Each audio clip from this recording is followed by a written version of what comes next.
Clive Barker Podcast Audio Commentaries. Thanks to your generous donations to our Kickstarter funding campaign, Clive Barker Podcast presents Fundraiser 6, Bill Seeker.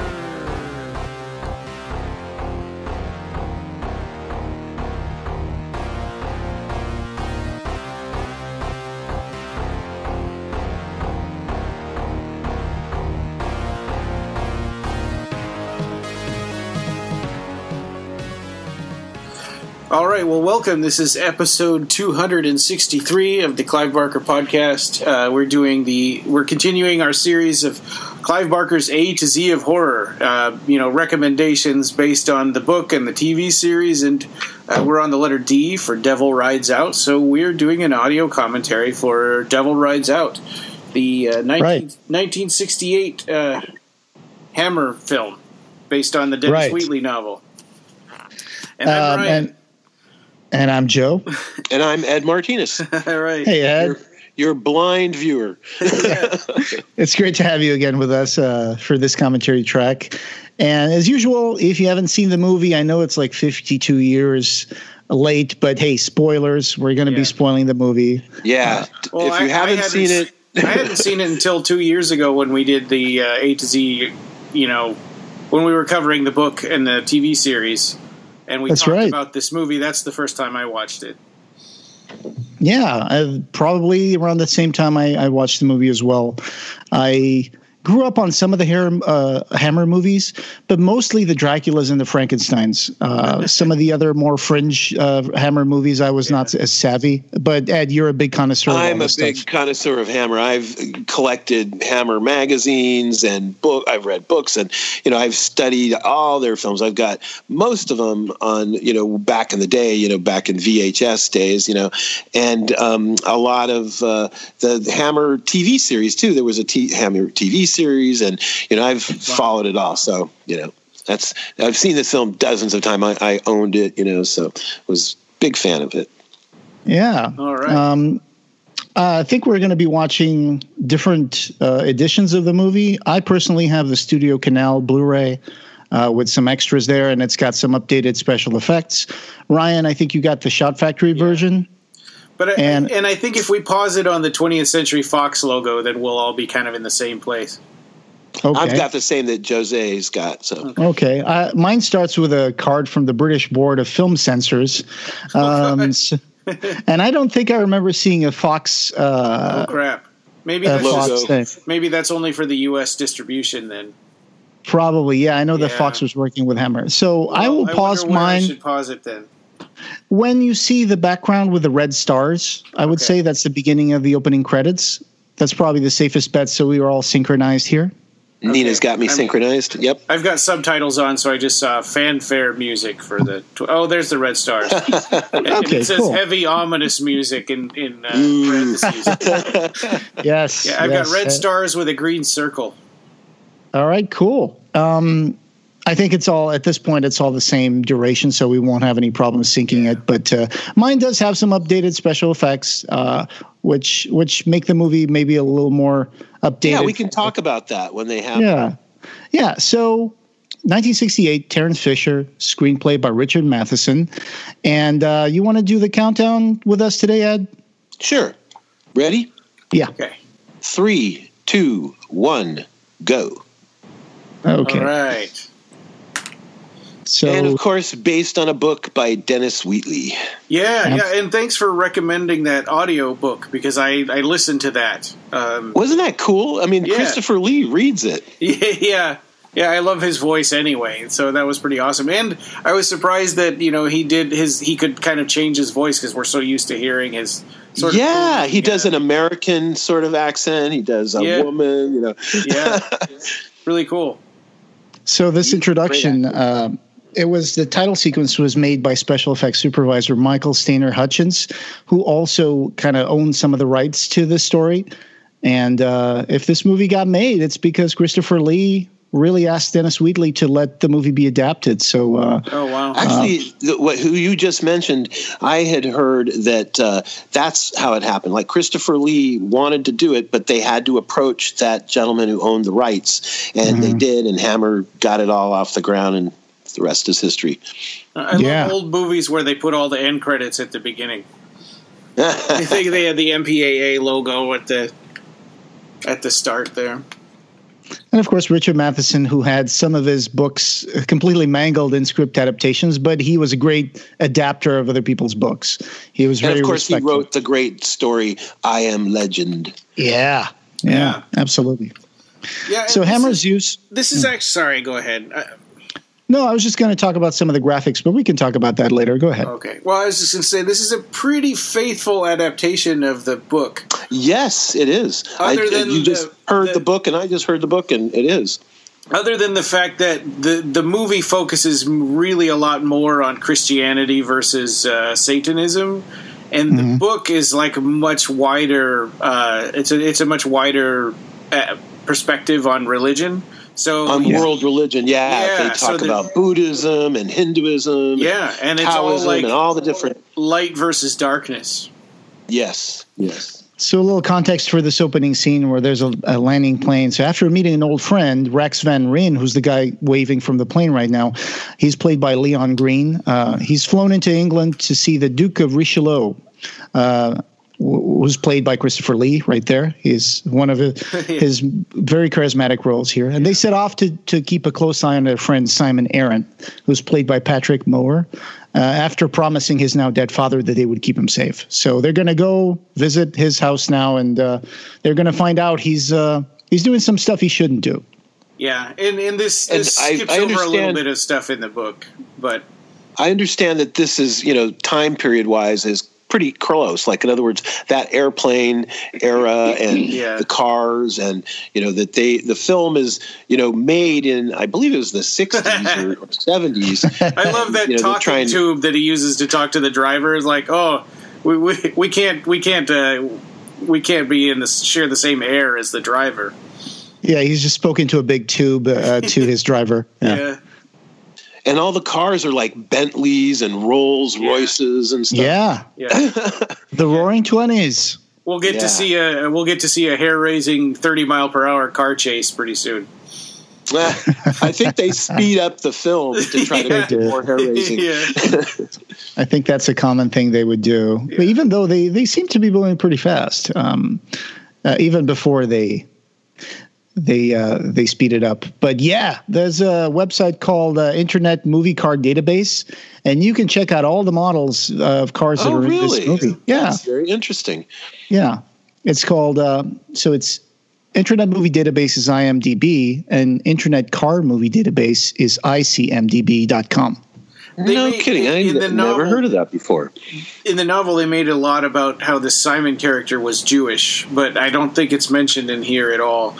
And the movie sort of glosses over some of the uncomfortable, like, racial description of people that happens in the novel. Wheatley was similar to H.P. Lovecraft that way. Yeah. There's a certain colonial feel, like the valet who opens the door to the mansion is an Indian fellow, and then, There's stuff like that. It's very British, aristocratic. Here's a duchess smoking a cigar with a lazy eye. The difference in the book is she's a big fat lady, and the kind of fat shamer. And then also the guy that answers the door, he's a deaf mute and deaf and dumb guy, and they say that too. In that way, in the book they don't refer to it in a politically correct way. And Makata he was like a big fat bald guy in the right. Who likes sweets a little too much. Yeah, I really like the actor that they chose, to play Makata. Are you familiar with the Rocky Horror Picture Show, you guys? Yeah, he's the narrator. It's just a jump to the left. Oh, gotcha. Yes. And then a step to the right. So this is the coolest scene here because you got two Bond villains, Blofeld and Scaramanga. Yes. Of course, Blofeld was played by Charles Gray, and Scaramanga was Christopher Lee. And I think Charles Gray was in one other Bond film. I think he's been in two Bond films. Yeah, probably. Diamonds Are Forever, I think. That's where he plays I'm not sure, Blofeld. but I remember hearing that in one of the commentaries or something. Yeah. I think the movie also kind of underserves the Tanith character. I mean, she was way more important in the novel than she is in the movie. Oh, absolutely. For astrological reasons, for the spell. Yeah, and she had, and she was a medium, so she had all these psychic powers so that she was used by Mokata. Mokata, yeah. For that. And you find out that her birth name was Tanis because her parents must have been mixed up in this too. Yeah. She's not been baptized into the satanic cult yet with that second name. They make a deal about saying that when you get baptized into the satanic cult, you change your name. And a lot of the people that are showing up at the party, they all have weird names that are from famous cultists. Yeah. So the thing that's glossed over in the movie is the motivation behind Mokata. So the reason why he was trying to recruit Simon and Tanis was because of their astrological birth. It was significant. A lot of numerology in their names and their birth dates and hour and stuff. He wanted to do some sort of ritual with the amulet of Set, which was something that's the big MacGuffin for Mokata in the book. And they have to change that for the movie. Which is a dried up phallus of Set, yeah. Oh my God. Cigar-shaped prop. That's funny. So here's the Three Musketeers, because of course Dennis Wheatley grew up reading books like Alexandre Dumas and stuff like that. Scarlet Pimpernel. He called the Simon Aaron, Richard Eaton, and Rex Van Ryn the modern Musketeers. So, right. Bit of trivia here: the guy who plays Rex Van Ryn, he was Leon Green, of course, but his voice was dubbed over with Patrick Allen, to whom Sarah Lawson, who plays the mother of the little girl. Yeah, Eaton, Mary Eaton, was married to the actor until his death in 2006. Right, and apparently he used to do a lot of voiceovers because he had a good American, mid-Atlantic voice. Yeah, he did a lot of commercials. So who was dubbed over? Was that the big strong guy? Yeah, Rex. I think it's because he was Australian and his regular voice sounded a bit odd for an American. I just love the way he runs in the movie. He runs with his arms like swaying, with his arms almost raised up at his sides, and he just kind of runs like lumbers. I'll have to watch for that. There's an anecdote where one of the guys went into the dressing room and found him stuffing newspaper in his shoes, and he was just kind of complaining about, I'll be damned if Christopher Lee's going to be taller than me in the movie. So I know there's a bunch of 6-foot+ guys in this movie. Yeah. Christopher Lee's a giant, man. He's 6'6" or something. He really carries this movie too. I mean, he's so good. 6'4". He is. So here they're in the observatory, of course, because Christopher Lee's character knows that Simon is involved with a circle, a black magic circle. And he said, I see you have an observatory up there. I just want to look at the stars a little bit. So he climbs up. Yeah. And he sees this awesome place. I wish my house had an observatory like that. I know. It's awesome. The black cock and the white hen. Yeah, yes. Cockerel. Of course, flips out when he sees that. Yeah. And his character was supposed to be a lot older, right? He was played by an older character. Right. In fact, Christopher Lee in the interview was saying, I'm the right age now. Yeah. The commentary track was recorded for the Anchor Bay release for the DVD. It's kind of funny, though, that it seems like the novel and to a lesser extent the movie are kind of a vehicle for teaching the public about occultism. Yes, I think so. Apparently, Dennis Wheatley's strong feelings were that occultism was akin to communism, that communism was like the devil, Satanism. The left-hand path. Right, the left, meaning the left of between the right and the left of the Democratic and the Republican Party. Let's not get into that. But left or sinister. Right. Well, that's the whole thing about the real Satanists, like people I know who are really Satanists, they call it the left-hand path too.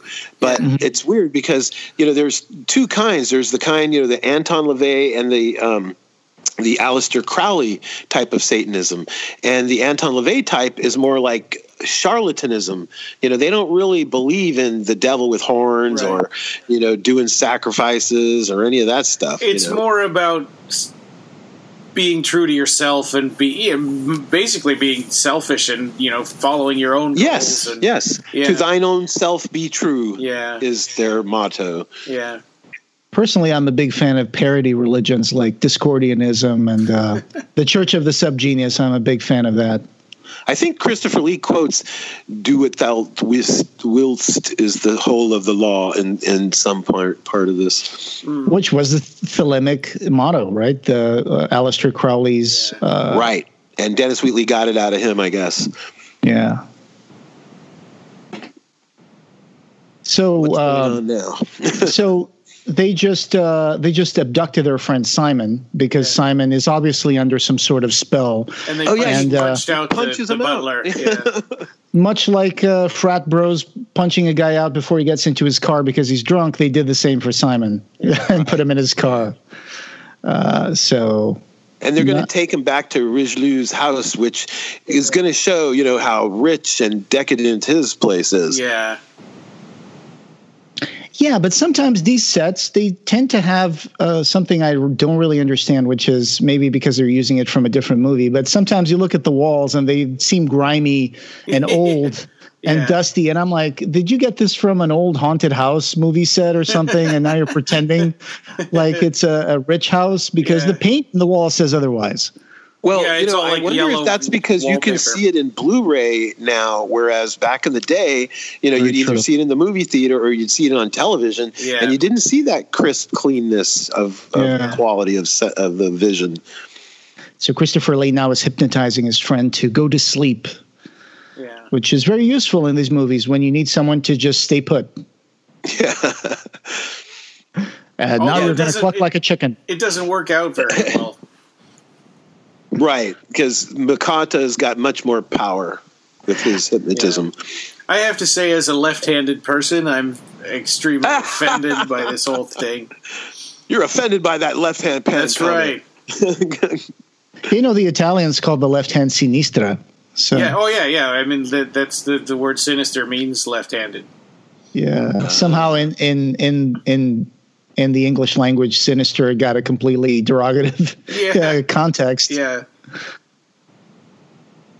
He should put a sticker on that box that says "throwing crucifixes." Yeah. There's going to be a time when he's going to throw a crucifix at a demon and it's going to be left on the floor. And then a couple of scenes later, he throws the same crucifix again at the devil. And, and he also just left that back there. Yeah. Maybe it's a boomerang. That's his automatic crucifix, hole of pocket hole of holding. So in the book, this was different, right, Ed? It was a swastika. Right. Yeah. It's not the Nazi swastika though. They go into the whole explanation of how the swastika is gotten a bum rap. That the real history of the swastika goes back to Tibet and to 1,000 years ago and stuff. And and they're like, you just wait till Simon the Jew wakes up with a swastika around his neck. You're right. And some of those symbols actually spin the other way around. They're not. They're mirror images. Exactly. Yeah. They're inverted, and the Nazis, butchered it, and used it. But the interesting thing, though, too, is that there's a lot of other symbols in the film, on the ground and on the walls and things. And some of those are, Jewish, Hermetic and, different cultures symbols. So this scene has Rex and Richleau talking about the occultism and do you believe in the occultism? So this is where the audience gets introduced to the whole idea that what we're about to see is very, very real and evil is real. So I like that Rex is kind of the muscle of these stories. He's kind of the audience. He's the ground. The Three Musketeers. They are kind of like the Three Musketeers. Yeah, one of them's a brute strength. One of them's the brains. One of them's kind of the handsome one that would Aramis, be a charmer. Yeah. And it was slightly different in the movie. He didn't strangle himself with the swastika. It was somehow it was choking him, but I don't remember why it was. But it wasn't because he twisted it around trying to make himself get strangled. No, what it was he just got all blue and purple in the face and stuff, and the servant comes in and sees him like that, and says, "Oh my goodness, this poor man is dying." And in the book, he's naked in the bed and he ends up going out the window. And so it's like the people in the story are like, wow, he really was determined to get out of here. He went out naked. I like the movie version where he twists the thing around his own throat because it shows the physical puppetry that Mokata is doing to him. Yeah, well, and I think that the book version where it just strangled him would have been hard to pull off without some explanation. Special effects. Yeah. Some sort of special effects that they couldn't do. Yeah. That was one of the things that they were talking about on the commentaries I noticed was that Christopher Lee really strongly believes now that I guess he's done The Lord of the Rings and everything, he knows, what kind of special effects are available in today's world, that this film could be remade and the effects could be really cool, because they're capable with digital now, Yeah. I think that the devil, though, is still pretty creepy, even though it's obviously a costume. Oh yeah, I personally agree. I mean, back in the day, I'm older than you guys. I saw this film like in the 70s, and it scared the hell out of me. I mean, I'm the kind of person that these kind of devil movies and stuff, when I was young, they were frightening. I mean, The Exorcist, when I first saw The Exorcist, Rosemary's Baby. Which I saw for the discussion of Clive Barker's A through Z of horror. I was particularly disturbed by a lot of sequences in that movie, and it's not something that has gore or anything like that. It's just psychological horror. Well, and it's also it's really easy to scare people by saying there's this secret society, everyone's in on it except for you. Right. And look at all the movies over the years that as we grew up and got older that we'd seen that have that sort of thing, like Satan's School for Girls, these Coven movies, these, the Children of the Corn, like all these movies, they all have stuff like that. Yeah. Yeah. Or like They Live even, it's not, it's not Satan, but just a secret society. Yeah. Right now, Rex and Richleau have gone back to Simon's house to see if he escaped there. And this is where we're going to see some of the first, appearances of mystical demons and stuff. So this is very uncomfortable in the book because the reason that this guy is this demon thing servant is evil is because it's a mixed race between black and Polynesian. Oh, boy. Right. Yeah. Yeah, I mean, and he just comes right out and says he calls them the Black. Yeah. Yeah. Well, The Lost Continent, which was another adaptation. Oh, I know. And they were making The Lost Continent around the same time. It was the same year. Yeah, 68. Yeah. Uh-huh. Yeah. There's an island that's going to be the white people island, and there's an island that has black people, which is the Satanist island. So it's yeah, and a lot of it has to do with Africa was fine until these Polynesians or the Haitians brought over voodoo, mixed race, yeah. Well, have you read the book of The Lost Continent, Joe? I haven't. No. I've seen the film. I love the film. It's got giant crabs and stuff. I think you would like it, Ryan. You like crabs. Well, now I'm sold. Wild crab, crazy stuff in It's not really a continent. It's more like a giant, massive killer seaweed that's floating in the sea. Sargasso Sea and all these ships that are stranded there that have been there for like 100 years. That sounds pretty cool. Yeah. It's creepy as hell. And there's conquistadors that got stranded there, and somehow they just kept on. Like Lovecraftian tentacled weird creature down in the hull of their ship that they throw people to who they're going to sacrifice, Wow. Yeah, that sounds really awesome. And then there was a third Wheatley adaptation at Hammer, which was To the Devil a Daughter. The adaptation of that with Richard Widmark and kind of an embarrassed Christopher Lee. And it ended up being the last swan song of Hammer in 76. I think the company sank after that in '79. And then they still did a couple of TV series, The Hammer House of Horror, which I get a kind of a vibe of this movie. It gives me a vibe of those episodes, which are also very like, houses in the countryside. Houses in the countryside with someone being a Satanist or some monster showing up, or like Night Gallery, or Yeah, Hammer House of Horror is on Shout Factory TV, which you can watch. You can watch for free if you if you go to their website. They stream that. Several episodes every day. And I think it's an anthology, right? It's like every episode has like 3 little stories or something. That's right, yeah. So it was a co-production with ITC. And then they also did Hammer House of Mystery and Suspense. Yeah. In the mid-'80s for 20th Century Fox, which they were working for with this movie. And then they kind of didn't do anything else until 2007 when it was announced that a Dutch producer, John de Mol, had purchased the Hammer film rights through his private firm. And he held the rights to over 300 Hammer films. And then they made a movie called Wakewood. But I think the real breakthrough revival Hammer was the one, the Black Lady or something. The Lady in White, you mean? Wasn't it No. The Lady in White? No, it was a movie with that guy that did the Harry Potter movies, I think. The Lady in Black. Daniel Radcliffe. Yeah. It's kind of a gothic movie. There's a big gothic house, and there's a Lady in Black or whatever. So that was like their big. I think that was 2011, 2012. Yeah, I'm not that familiar with what's been going on in the more recent years with Hammer, but from what I understand, they tried to have a revival, but it didn't really work out so good. Or is that right? Here, I don't think those movies did very well. Here, they're holding a grimoire that they found in. Ooh, I love grimoires. Yeah, the Claviculus of Solomon. Yeah. I didn't get the question that Rex asks here. He says, it says, is it valuable? And he says, invaluable. And then he says, what is it made of, cork? And I don't get why he says that. Yeah, I don't know.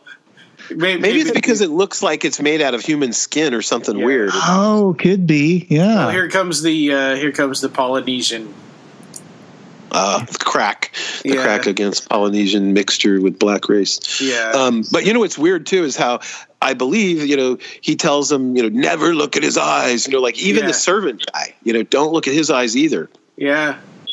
And then he's the same actor, I believe, who pops up when he comes appearing, again as a Satan demon kind of character with "Don't look at his eyes," again. Yeah, isn't that the same person? In the novel they make it that he was a servant to Simon. Right. So when they show up at Simon's house, there he is. Yeah. So he would be a familiar of sorts. They've kind of conflated all of the encounters with this guy into this one. Right. For I guess probably purposes, I'm sure. Probably because he looked the part. It's hard to find people that look like Tor Johnson and stuff. Yeah. Oh, wouldn't that be something? Because if there's one thing about Tor Johnson, then he was not a good actor. But if there's one thing about Tor Johnson, he looks great when he does that. Eyes rolled back in his head and is like his grimace. And the light hitting him from below, and it's like that's so cool. They even made a mask out of it, Right, a very popular mask. Very popular. Yeah. They focus on the crucifix on the floor, and the fact that they just left it behind. Yeah, well, like you said, Ryan, he's got a whole drawer of current crucifixes. Yeah, solid silver. No, these ones are for wearing, and these ones are for throwing. Right, don't mix them up. Yeah. And what's in the book a lot is that, the Satanists are always using crucifixes that are broken, and they stir their mixture of, communion wafers mixed with, goat blood and who knows what else, Here, Christopher Lee is saying that Mokata is maybe a great adept, possibly an Ipsissimus. Yeah. And an Ipsissimus, I looked it up, and it actually is involved with the Temple of Set. There's an actual Wikipedia page for the Temple of Set. Yeah. So I went to check that. And, in the degrees it says that, one of the highest degrees is called the Ipsissimus. So in the novel, they tricked Tanith into thinking that Richleau. Is an Ipsissimus, which would make him like way higher up in the hierarchy than Mokata. So she went along with Rex because it's like she felt like she didn't have a choice. Well, it's interesting because in the book, he goes to her hotel. He doesn't know where she's staying or anything. Richleau stays up all night long, looks in every hotel for her, check-in, finds what hotel she's in. Rex wakes up in the morning. He gives him that information. Rex gets in the car. He says, like, take any of my cars, and he might have like a dozen, different kinds of Rollses and, Bentleys and Bugattis and everything. And so he takes one of those cars, which is like an open top sports car type car, and he goes to the hotel and he sits in the lobby waiting for her to come down. And the quote unquote fat lady, that smokes cigars comes down, and they have a little tete-a-tete where, he finds out, that she is up there and she does know he's downstairs. But they were playing a trick on him. Right, but he drops the information that Richleau is an Ipsissimus, and she's like, "Whoa, what?" So now she wants to jump ship and go with him because that's a higher degree of magician than 6th degree. She's like, I can't understand it. I've been doing this for 40 years, and I'm not anywhere near that. Right. Yeah. That's right out of the book. Makes you wonder, though, within the same cult, why wouldn't they know who were the Ipsissimus, right? Yeah, it goes to this whole secrecy of secret societies. And there was a lot in the novel about how the different cults hated each other and they would try to undermine each rivalries. Yes. And they all had some sort of deformity. Like one guy only had one arm, somebody else was all scarred up on the face, like the lady is real fat, like her fingers are so fat she can barely have her rings on her fingers, and just all these weird things, It's a visual corruption of their bodies to reflect the corruption of their souls, maybe. Perhaps, yes. They all took the names of famous magicians and wizards and stuff. Yeah. In one of Clive Barker's stories, Hell's Event, there's a guy who is kind of like a Mokata. He has a deal with the Gulfs, with the devil, and so he sacrificed his thumbs to get power. So he keeps sucking on the nubs of his thumbs when it's cold. That's right, yeah. Yeah. I think of Wolf's Whistle, too, with all the hats. Yeah. Casper Wolfswinkle. Yep. Yeah, from Abarat. Mm-hmm. Yeah, he's a magician, and he fights with the Terry Cats, and this guy is somebody who he's going to have to get his comeuppance. I've got a huge poster of him right next to me in the living room here, with the Terry Cats around him. Yeah. That's wonderful. So I feel like they should have put that scene that you just mentioned, Ed, where he goes to the hotel to see Miss Tanis, because they just got abruptly to driving. Yeah. Them driving, and it's like, they why do would that she? A few places, they just all of a sudden something's changed. Yeah, I think they mask that by this throwaway line after Simon. They go to Simon's house the first time, and he says, "I've seen that girl before in a casino in Biarritz." 3 places, yeah, and so it gives us that idea that they've talked before, they've met before, so that's why she goes with him in the car. That it was psychic. It was like, for some weird reason, he ran into her. Like they were both stopped in traffic, and she was in a car and he was in a car, and they look across and there they are.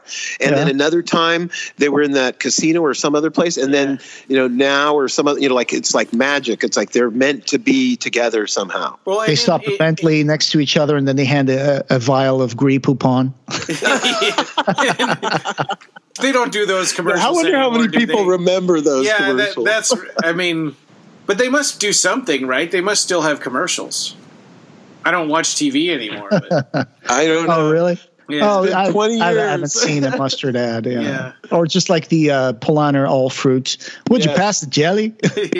But in the Polander all fruit. In the novel, they had even met in more places, like all over the world, in the United States and stuff. Right, like in 3 or 4 different places, and just oddly, and they didn't necessarily speak to each other; they just saw each other and totally noticed each other, though. Yeah. He ends up doing the world's most polite abduction here, because he's like, "We're having lunch.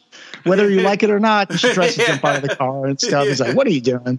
Yeah, I know. It reminds me of like an Indiana Jones movie or something where he just slugs a woman and knocks her out and throws him over her shoulder or whatever. Yeah, I think this is hilarious when he gets out of the car and she just kind of hops over and drives away. It's like, oh, yeah, what a fool! He left the keys in. He left the engine running. Why didn't I think of that? I know. Idiot. That beautiful red car here at the Duke's nephew and niece house.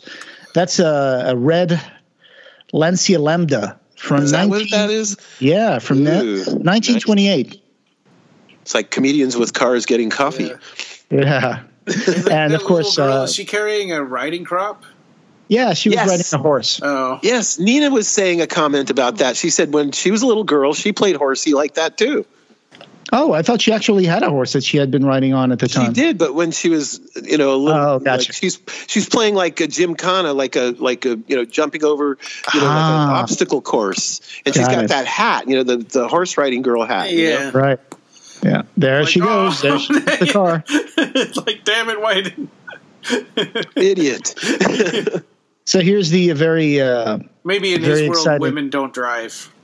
Very exciting car race where there's obviously a green screen. Yeah, I've been trying to bring this up. It's just that the green screen effect while they were driving, their hair keeps disappearing. Locks of their hair keeps disappearing in the background. Yeah, so of course, Jose, you are young. The green screen. That was not a green screen. That was the older technique of either a projection screen or green screen's modern. Green screen hasn't been since 2000. There were parts where it seems like there was some optical effect and their hair keeps disappearing. And there's a white halo around their bodies. It wasn't matte. It was an effect, but it wasn't green screen. Yes. Yes. But I think that's cool. So in the US, this movie had a different name. Did you guys know that? It was called The Devil's Bride. Yeah, and at first I was thinking that's a terrible name, but then The Devil Rides Out isn't a very good name either. Yeah, you know what the reasoning behind that was in America? They thought it was going to be a Western. Oh, really? Yeah, The Devil Rides Out. Yeah, get it? Yeah, I could see that. Oh, that's interesting because once I watched the making of, they explain how James Bernard came up with the theme for the movie, which was, the music. Yeah, the music, because the soundtrack notes spell "The Devil Rides Out." Yeah, interesting. I always liked this music. I think the music is great for this film. Da, da, da, da, da. And it's funny because once this is sidetrack, but Conan's soundtrack by Basil Polidouris. Oh yeah. That's da, da, da, da, da, da, da, da, da. So Basil Polidouris said once on the piano, he said, well, I just came up with this song. It says, gather round, come hear my tale of Conan. So that's how they come up with the notes for the opening theme. Yeah. It's like the Star Trek, the theme for Star Trek. Apparently Gene Roddenberry threw in some lyrics so that he could get a paycheck out of it. Yeah. No kidding. Yeah. So my favorite part in this race, the car chase, is when Mokata makes the windshield become opaque. Dark. Yeah. And Rex's reaction is immediately punch a hole with his hand through it. Yeah. And I wonder how they destroyed the car, the windshield. Yeah. Yeah. Well, I found some stuff about this car, and I found not an interview, but this forum, Internet Car Movie Database, has some information about the Lancia Lambda that they used. And the son of the guy who owned the car at the time said that, they had to replace the windshield for my dad because they broke it making the movie and stuff. As far as the accident where they kind of get the car crash into a tree, if you look closely at it, the car is fine. It's just the windshield that's broken that they replaced. And then they just opened up the engine part and stuck a twig in there, but the car is fine. Oh, that's interesting. Because they never actually show the car hitting the tree. No, yeah. Right. Yeah, I remember some story kind of like that where, I think it was in Monty Python and the Holy Grail. They borrowed a bunny from a lady and they said okay, no problem. They took it over there and then they distracted her and they got it all bloody and everything. And she flipped out and it's like, you better not hurt my car. It's like, right. So you can pretend like it's crashing, but don't really crash it. Of course. It's funny he's chasing the Duchess on foot. Yeah. And then it's like, oh, now we're here. Okay, well, I guess I could have just walked then. Yeah. So the car that he borrowed from the Duke was a Bentley 3-liter, and the Lancia Lambda was a red car, and Richleau himself drives a Rolls-Royce 20, which is the car, the yellow car that he drives around that looks like an old taxi cab. Yeah. If they made this movie now, the whole budget would be those cars. Oh yeah. Right, and then later when they all go to that house, there's a whole bunch of cars, and I bet they're all fancy, expensive cars. Oh yeah, they're Vauxhalls, Talbots, Squires, and Rolls Royces again. So, but it's the cars are now. She said. Yeah, of course, the Rolls Royce is the one where Mokata is going into, which is a beautiful Rolls Royce. Well, and it seems like the movies nowadays, they would rather contemporize, the stories than make them period. Then try to make them period. Yeah, and I like the fact that they did period. Yeah, I do too. I think Terrence Fisher was nice. Yeah, Terrence Fisher was a stickler for period stuff like that in the production. Like Nina commented that the dress that the woman wears, the lady who's the mother of the child, that she's wearing a really beautiful dress in the scene, with Mokata where he's trying to hypnotize her. Oh yeah. Right. And of course, I wouldn't have cared or noticed, but Nina noticed. So they're all driving over to their Sabbath in the middle of the woods. Yeah, and the point about that in the book was that they all arrive in these various cars, and he arrives on foot and sees all these cars outside, and then they all get into just a couple cars, like 6 people in one car and 6 people in another car. And so they leave behind some cars. But Nina says, in this version, they just all get in the cars and drive all the cars away. Yeah, he absconded himself inside one of the car's trunks, so now he's climbing out of it. Well, and it's weird because they were driving at night and they pulled up and they shut off their headlights as they were approaching. But then when you see them walking away, it's obviously daylight.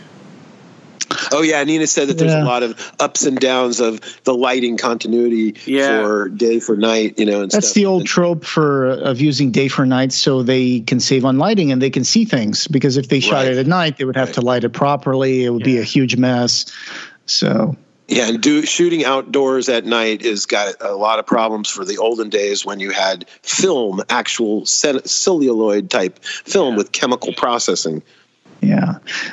So here they got both Tanis and Simon, and they're approaching the altar to be baptized into the circle. So I think you guys listen to the audiobook. I think that the actual Sabbath was a lot more descriptive and a lot more crazy in the book, right? Oh, yeah. Oh, yeah. And the bacchanal, too. Like, in other words, of course, this is a movie. They can't have an X rating, so nobody's going to get naked. But in the book, it's all naked. Yeah. And here's the Echo, Echo, Adonai. Adonai means master. It's the name of God that the Greeks had. And Echo, Echo is kind of part of a ritual that was a Wiccan ritual, where they said Echo, Echo, Azarak when they begin a ceremony. So that's where he schlepped that from. And what about the 4 angels? Oh, that's further. That's further in the movie. Yeah. They're bringing the goat in to sacrifice her. And as usual, they don't show actually the throat being sliced or anything. They just cut away and they just show the really red blood spurting into the cup. Well, yeah, they show it from behind, so you don't see you see the opposite side of the goat that's being cut. Yeah, of course. Nowadays, it would probably be a CGI goat or an animatronic goat. And, what's crazy is I was involved with, the festival Burning Man out in the desert. Uh-huh. Me and Nina were involved with that one year, and the people that were doing this opera out in the, not the burning of the man itself, but there was like a opera where they had a goat, and a real goat involved in like working with a real goat to try to do a scene like that is so crazy because the goat gets crazy scared. It flipped out. Sure. And they, here we had this live goat that we were going to try and do, just a theatrical representation of a scene like that where we're going to sacrifice a goat, and the goat just was so panicky and freaked out that we had to cancel that. Yeah. Wow. Yeah. I can imagine. There's a strange ritual that they do in my country, where they bring a cow in with ropes tied to her horns, and then they put these fake torches on top of each horn and they light them up. Wow. And the cow just freaks out, and it's terrible. Right. There's been a lot of pushback about not actually Don't do doing that that anymore. just do the party. Just have the party and have the festival and have the fried Right. foods and the music and the dancing. Don't scare the hell out of cows. Don't scare the hell out of They could have a fake cow that they just wheel in. Right. Animatronic cow. Yeah. I mean, how would you like someone sticking some fake torches in your ears and lighting them on fire? Yeah. That's Right. not- And here we are at this festival with hundreds of people and all these guys, dressed up and body painted, wearing masks and everything. And this poor goat, it's somebody's pet goat, Yeah. and they bring it out there, they open its cage, and the thing just flipped out. And so the people who owned it, they were like, that's it. No, cancel this. We're putting him back in the cage. Nice goat. Pet it. Yeah. And, because it was all fake. It was just for theatrical purposes. But you're not going to traumatize this poor goat. They did for a second show them ladling the blood. Into somebody's mouth. Oh, blood? So it wasn't as just part of the bacchanal. Yeah, but in the book, it wasn't just goat's blood. It was all of that stuff that Ed described. The broken, the host, the Christian. So of course, the Black Mass is a much more elaborate sexual ritual. I mean, there's a woman that serves as an altar. There's there's have you ever seen that documentary sex. that Anton LaVey did about where the shows? I might have, where he wears this crazy Ming-looking costume, like black horns poking out of the front. And stuff. That was shot in the house that we visited after. Really? He died and moved away, and the house was empty, and it was just boarded up and stuff. But I went with a group of people at midnight one night and pried the door open, and we went inside and with flashlights and stuff, and we explored in there. Wow. Yeah. I know some wild stuff must have happened there. You betcha. If I find that documentary, I think I remember seeing it on Vimeo.com one time. I'll put it in the show notes. Oh, okay. To me, it just seemed like a bunch of people just trying to be, trying to do something fun and interesting, and just trying to make themselves look interesting or look edgy. Important. Yeah, they all had different motivations, everything from, like even apparently the writer Dennis Wheatley, may have been involved with some sort of occultist stuff too. And it basically boils down to, especially if you're a man, to having a free sexual, experiences, like going to orgies and stuff. Oh, sure. Yeah. I'm sure there's a lot of real life benefits and intentions that came with the Satanism and satanic rituals, the secret societies. Some of which are, of course, in the interest of career advancing, because secret societies often, end up being, hey, I know you, you know me, we're both in the same club together. Let's give you a job or give you a job opportunity. Others are just, that part of sexual revolution that you're talking about, of course. Let's make a commune where everybody can have sex with everybody daily with no guilt. A lot of people got drawn into it. Like I've heard, that Sammy Davis Jr. was a Satanist. I've heard that Jane Mansfield was a Satanist. There's people, like rock people, like Marilyn Manson met LaVey before he died. Yeah. And of course, there's a part of section of people that are into it because of consciousness and consciousness change, Right. They're very serious and students of philosophy and stuff. Yeah. People who are definitely into the whole aspect of, let's see how I can make these rituals, and if they make me see the world differently and alter my consciousness through standing still with a plate full of water in my head and not letting a drop fall, stuff like what Crowley wrote. And look at all the other rituals and stuff, Tibetan and, Buddhist and, chanting and meditation and stuff. It's all kinds of, strange philosophies and such. Yeah, or when Blofeld explains, there's this beautiful speech that Blofeld. He is Blofeld. Mokata says, last episode, I think I mentioned that I was going to watch Devil Rides Out with Vincent Price, and I just want to correct that. Vincent Price, of course, I meant Christopher Lee, but Mokata has a part where he's talking about magic while he's hypnotizing Marie Eaton, and he explains a lot of stuff that it's all real. It's all real, yeah. So here we just had another crucifix throwing at the devil. Yeah, I love the way that. I love the way that he punches too. He swings his whole arm from, like stiff arm from the back. like a football player. Yeah. He winds it up, Yeah. Bam. The devil is pretty chill, though. He's just sitting there with a big dopey smile on his face. And he's like, all right, the crucifix is coming at me. I guess there's nothing I can do about it. In the book, I think he's just clapping his hooves and stuff and just like making faces and jumping up and down, right? Yep. And so the thing about the devils and the effects and stuff in this film is, even though by today's standards they're not, no huge, Marvel movie special effects and stuff, it's still pretty cool, Yeah, like the way the Pazuzu statue was really creepy, in Reagan's room. Sometimes less is more. Yeah. So if you know stuff about occultism and stuff, and I mean, there's all sorts of things we could get in here, especially from the San Francisco Bay Area and people in New York. Like I've read that Chris Claremont, the X-Men, the writer from X-Men, was a lot into like occultism as well and stuff like that. You get this stuff from people. If you read the X-Men stories about the Hellfire Club and stuff, the White like Queen. Yep. So if you know stuff about this, is this any of this stuff, like, does it strike you as plausible, or is it mostly fabricated just for the novels? It's a mixture. It's like most people, like obviously Dennis Wheatley would fall into this category, who research this stuff. They find that it's mostly charlatanism, Yeah. Because, for example, the idea of the Sabbath being like where the witches kiss the devil's asshole and they eat babies and stuff, that was mostly created in the Dark Ages as an excuse to do the Inquisition, to go in and torture people and torture women who, up with, herb cures and stuff. It was a way to blame someone. Midwives who, weren't successful in the baby. Yeah. Yeah, right. Something like that. Or their plague came and they didn't have a medicine for it. And they would say, she is the one who brought the plague to us. It's like, I'm trying to help. Superstition. Yeah.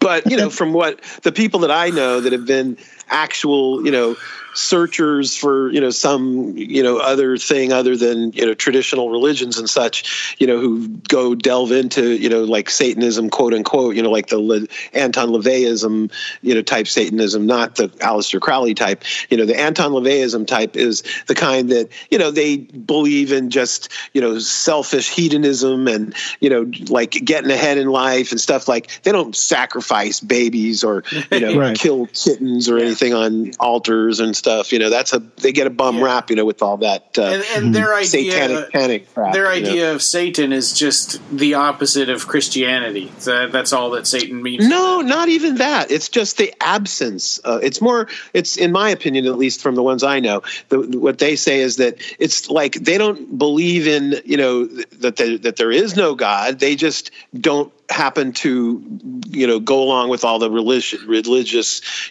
dogma. They just want to go their own way. They want to just be left alone. I've been to some events where the Satanic Temple was present. I think the Satanic Temple is the face of modern day Satanism in America, and they're just pretty chill guys. I mean, they're just guys who, call Lucifer the light bringer, and they're just people who like to get into esoteric stuff. They don't really, they do a lot of trolling, political trolling, where they say, well, if you're putting the 10 Commandments at a courthouse, then we want to put a statue of Baphomet in front of the Capitol building.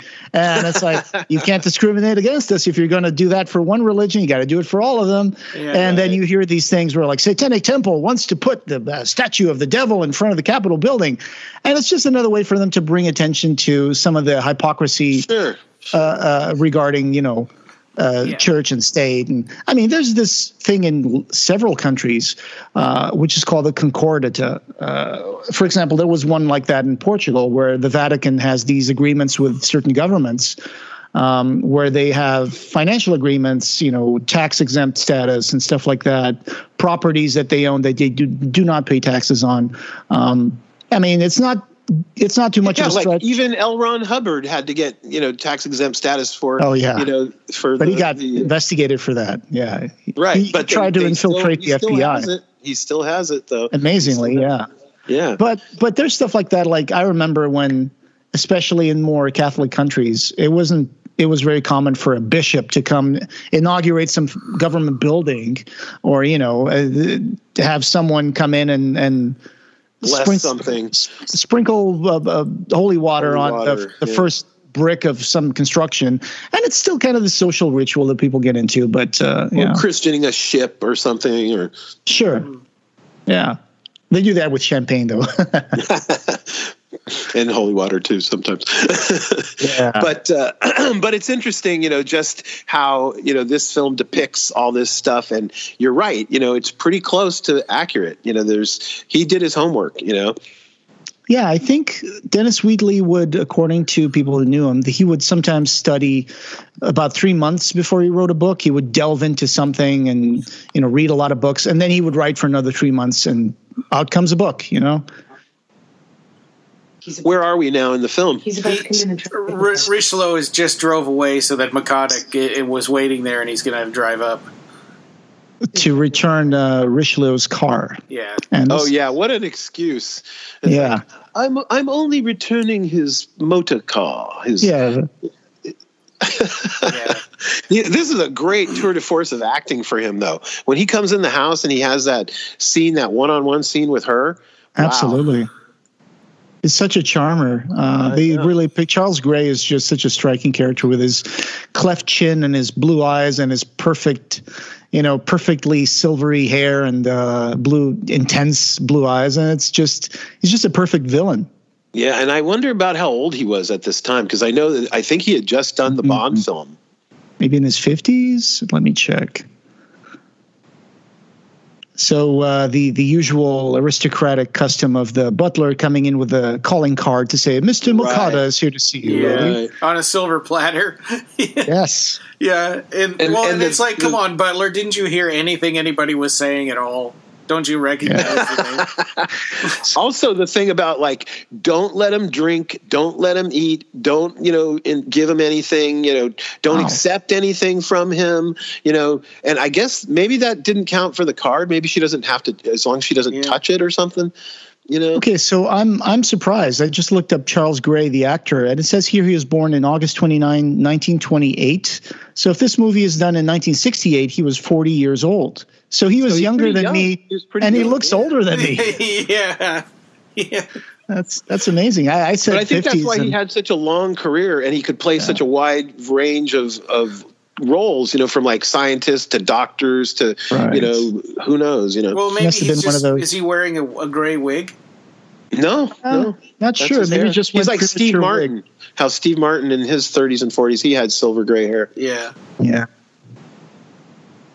But he's a great actor. I love him, and no wonder they put him in Rocky Horror Picture Show, because it's the prototypical role of the Hammer actor. And he was classically trained. He went to the Royal Shakespeare Company, and he had vocal training there at Stratford-upon-Avon, where Shakespeare Original Theater was. Figures. Yeah. He knows how to do the scenery. I wonder if Jordan Peele took inspiration from his scene in that movie that he did. Us or no? No, the other one before that. I'm drawing a blank here. It's the only one. The only one that I've seen, and now I can't think of the name either. Oh my God! Hang on, let me look that up, because there's a scene in that Jordan Peele movie. I know which one you mean, though. I know which one you mean. Where the protagonist is being hypnotized by a woman. Yeah. And let's see. People are probably yelling at me right now listening to this. And he had dug the stuffing out of the chair and put it in his ears. Right. Let's see. So, but yeah, he's sitting here being like, no, your uncle has been telling you lots of stuff about me. None of that's true. I'm a nice guy. Yeah. And, yeah, I'm sure he told you that I was pure evil. Yeah. So don't touch it. It's evil. Yeah. It's in the subtitles say, "Please hear me out, eerie music." And, she's already hypnotized, he practically, when he first walked in the door and said, allow me to tell you a few things. And then, boom, you're hypnotized. Yeah. The movie I was talking about is Get Out. Get Out. That's it. Right. Get Out. Yeah. So he starts talking to her, and she doesn't even realize that he's hypnotizing her. So. Right. And what's great is that the innocent daughter breaks the spell, Right. Yeah. I like that he talks about how magic is about just using your will, the power of the will. Right. Against one will against another will, And there's more of that in the novel too, with Tanith explaining to Rex. It's like no, it's not about good and evil. It's about using your. She says the problem with the power of light or the right hand path is that they care about is protecting the whole universe. But the left hand path is about protecting yourself and helping yourself and exerting your will on other people or to help other people. I see. And Makata tries to explain that there is no such thing as good and evil. It's all a matter of perspective or, point of view or whatever. And, like he's trying to come off as like, I'm not a bad man, Well, and what's interesting is that, the thing that they gloss over in the movie, that the whole purpose of this was to get this talisman of Set that they could use to summon the four horsemen. And like, the last time someone did that, we started the World War I. Right. Yeah. And the thing that they, cut out of the movie is the talisman, the MacGuffin. Yeah. Which would have been hard to explain because it's a phallus, Mm-hmm. Yeah. So it's a little more unclear here. It's just like, well, they want Simon and we can't let them have him. And that's it, It seems like in the movie, the motivation for Mokata here is just that he wants to have 13 people for his circle. He wants to bring more people into his circle. Yeah. That's, I guess, the only. Book, it was that they were born under a specific sign. That's right. Both I'm just saying in the Simon movie. And her were both with Tanith. They were part of the 13, but they were also not baptized yet. And the particular conjunction of the stars and the moons and the planets and stuff, along with their birth dates and the giving of the ritual and everything that's what it was all about, because he was going to gain superpower, if it all went down correctly. In the actual book, I think the ending has them traveling around the world, right? They go to France, then they go to Greece, and then there's a fight in the astral plane or something, and Mokata does get the Set amulet of Set, and he gets all these powers, right? It's like the Return of the King with all the multiple endings. Oh, I see. Which I think was kind of a thing that he did in his movies, Wheatley. He would always have like kind of a point where the book kind of ends, but then there would be a twist, and then there's the real ending, Yeah. Like Lord of the Rings, 5-10 endings. What's interesting here too, though, is that he's hypnotizing her, but simultaneously he's making the two upstairs wake up and start to do bad things too. Like she goes for a knife to kill him who's fallen asleep, and the guy, the starts choking her husband out, and he's controlling both of them simultaneously as controlling the hypnotic state of her. Yeah, his physical puppetry. Rex has got multi-threaded, multi-core processors. He can multitask. He's got blast processing. Yeah. He's a very powerful adversary. He said he was a practitioner of some experience. Yeah, Makata does what Nintendo don't. And here's the best line in the movie. I shall not be back, but something will. Yeah. Right. That's great. That's great stuff. In the novel, he says, I'm going to send a messenger and everyone in your house will be in danger or something like that. Yeah, this one's better. Yeah. This line is better. Yeah, I must admit that the script is very good, and it's very close to the book, and you know that they got to get rid of certain things from a book to a script, to a movie, and it's a lot of what they call shoe leather, things like waiting in the lobby. I mean, I know, Jose, you said that you would have liked to have seen that, but it probably would have been boring to wait in the lobby on screen, Sure, I understand. Yeah. It's very relatable, though. Yes. Just a little bit of trivia about the Conjuration of Satan scene is that the area where they shot it, I looked up the movie location. It is actually pretty close on the grounds of Pinewood Studios. It's a place called Black Park Country Park in Buckinghamshire.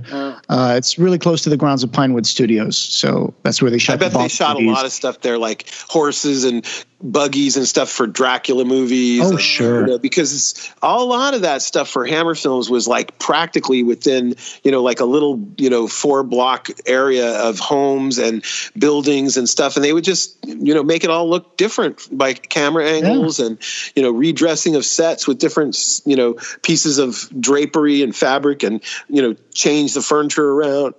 Yeah, and Pinewood Studios, let's not forget, it's also where they shot Hellbound and Nightbreed. So a lot of movie history around that area.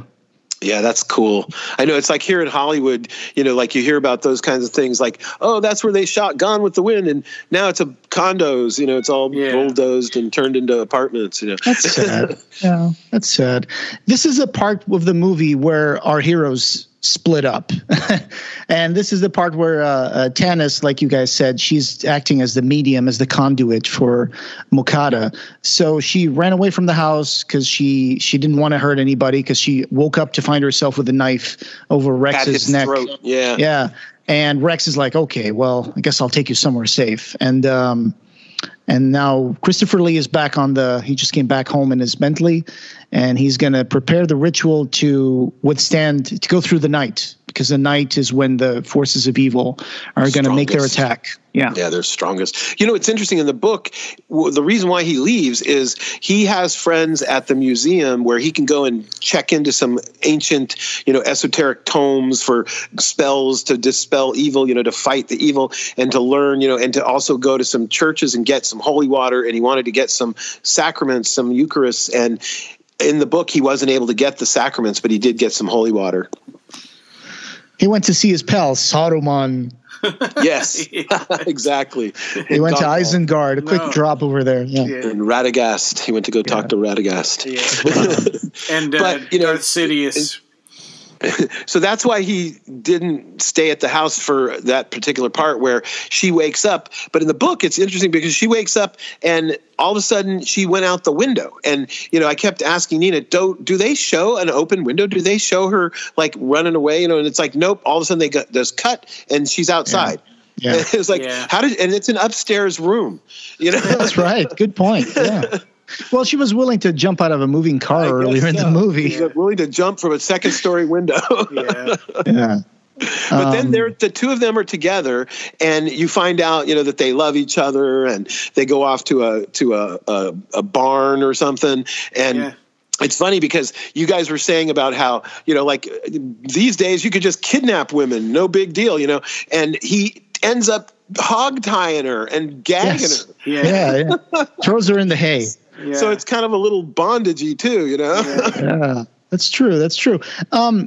So Dennis Wheatley did put some romance into his books, right? He made them occult novels, but he also put it in because women read them too. I mean, it's sold. Yeah. He was writing novels to sell. And part of the thing was either they were like adventure stories, like the Three Musketeers, his three characters running around throughout Russia and stuff, or they would have this love story theme, where the MacGuffin is to rescue the damsel in distress. And in fact, I even heard a couple characters in some of these documentaries and things say he would literally make, which wouldn't pass today, literally make a story and they lived happily ever after. There's a certain charm to that, but like you said, it wouldn't really fly today. Be enough for today. Yeah, no. They're both. But Christopher Lee really wants to see this get remade. I like it that in the making of in my Blu-ray, they're talking to someone who was a historian for Hammer Films, and they talk about how they made 2 more movies after this one, but then at the time that Wheatley's stories were starting to appear to be a little ossified. And I like that word because it just makes it seem like we're talking about dinosaurs here. Like a fossil. Yeah. I think that's cool. What's interesting, though, too, is that, Christopher Lee was really a big fan of his work. Mm-hmm. Oh, yeah. Christopher Lee had great taste, and he met some pretty amazing writers like Tolkien. Yes. Yeah. C.S. Lewis, and a lot of the contemporaries of that time. I believe he met H.G. Wells. A lot of these people, a lot of people don't realize they were still alive right up until like the 50s and 60s. Right. Isn't the author that wrote Elric novels still alive? Yeah, Michael Moorcock. Yeah, he was pretty young. I mean, he was writing in the 60s. I wonder if he's still publishing anything. Michael Moorcock's stuff is not old. Have you guys read Moorcock's books? Yeah, I just read some books. I just read some comic books based on them, so I didn't really read the novels. I read a couple of the novels, but it drove me crazy because they're all about time travel and stuff, so it's hard to figure out which stories happened first. See, it's like, where are you supposed to start? Well, one of the other things too is that they've tried to make them into films. Like some people have, gotten the rights and stuff. It's really going to be hard to make those into films as well. We're in that section where Tanis is waking up after rolling around in the hay, and she's trying to hypnotize Rex because Mokata is working through her to dominate them as the night falls. And I have some stuff here. I looked up some books. The Guide to British Cinema by Jeff Mayer. On page 106, they talk about this, and they said that director Terrence Fisher was kind of disappointed with his inability to develop the love interest between Rex and Tanith. He felt like the audience didn't really relate to the characters. Which I get it. It is a lot stronger in the novel, and I think it's just due to the fact that they had to cut out some stuff. Mm-hmm. And Tanith's character is not as fleshed out, in the movie. Yeah, they don't really talk much in the movie, so you kind of don't understand exactly how they're falling in love. It just seems like it's just, because they're handsome. He's a handsome guy and she's a beautiful lady, so they're just falling in love with each other, love at first sight. But I think that's that scene in the hotel, and the scene where they're in the car together driving and talking, and they're talking. He explains to her how he saw her in all these different places, and she acknowledges it too. But because she knows about magic a lot and she's been brought up in that whole world of magic, she just thinks that it's, some sort of magical thing, but in reality, in the story, by now they've already kissed. They've already declared their love for each other. Yeah. And at this point in the story, they haven't. Like this, they've kissed at least up in the house, up when he goes up in the room to watch over her. I believe they declare their love for each other and kiss, around that point in the book, Yeah, in the movie, she stops him and says, no. He goes to kiss her, and I'm like, what are you doing, dude? You just rescued her from a traumatic event, and now you're going to be looming over her and try to – yeah. That's like, no. And also in the novel, because of because she was clairvoyant, she knew that this was the year she was that that she was going to die. So she's like, yeah, I mean, I love you, but you probably shouldn't. That's a very important point, Ryan. You shouldn't love me because I'm just going to die anyway. Right, and that's part of the reason why she had this stupid intention of going along with the Satanists, because she thought she was about to die this year anyway. Yeah. Yeah, in the movie, they end up professing their love posthumously, which is kind of weird. Yeah, because she's dead by then. Yeah. This is the funny part where they do the circle and they're all sitting, laying down on the ground on the same pillow. Yeah, and they have to face their heads and their feet in certain directions. And one of the guys says, I feel like an idiot. Yeah, that's her husband. Yeah, that's the husband. Yeah. I've seen this guy in other movies, I think. I forgot his name. I don't know the name of the actor who plays the husband. I didn't look him up, but I definitely recognize his face from other movies. I remember the actress when she was talking on the commentary. She said, "Yeah, he played my husband in a dozen, tons of movies." Right, yeah. Even though she was married to the guy who plays Rex. The voice. Yeah. You never see him in the movie. You just hear his voice. In the novel, he blesses the water and makes it fine after this. Because it was just a trick, right? Because the Mokata was trying to make the water taste bad, so they're like, "Well, we have to go get more water." So they'd break the circle. The circle. Yeah, but then de Richleau puts some stuff in it and is like, "Taste it now," and it's like, "Oh, it tastes much better." Yeah. What also happens in the book is that, they go into the detail of how they have to prepare the room. They have to scrub it, floor and ceiling, and they have to remove all the furniture, and they bring in only clean linen that's never been touched or soiled. They have to remove all their clothes. They have to bathe. And there was a pentagram in the middle, and you couldn't it had to be perfect. So if it was off, it had to be measured. They spent hours dealing with the measuring and the geometric perfection of that. Yeah, of course. They said So because it if it kinda- was off by just a little bit, it would either be It wouldn't useless work. or even It wouldn't detrimental. work. Yeah. Right, Yeah. right. In The Hellbound Heart, since this is a Clive Barker podcast, I feel obligated to make Yes. the connection. Oh, yeah. Frank, before he summons the Cenobites in the novel The Hellbound He Heart, scrubbed the floorboards. That's he right. scrubs the floorboards, he spreads flower petals, he does puts the ritual, candles, and yes. the dove's heads. Yeah.